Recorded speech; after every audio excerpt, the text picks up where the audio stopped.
ภาพพลานามัยแข็งแรงเป็นที่รักของมนุษย์และเทวามีดวงปัญญาสว่างไสวเข้าถึงพระรัตนตรัยได้โดยเร็วพลันในการปัจจุบันนี้เธอ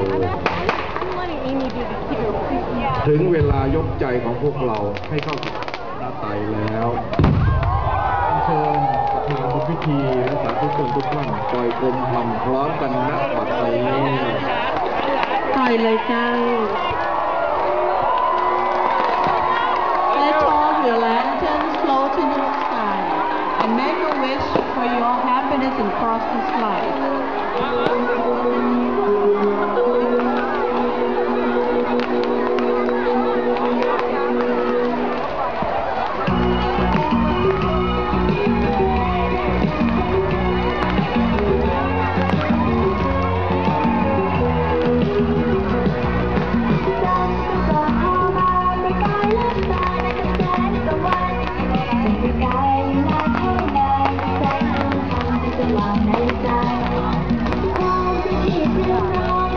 Be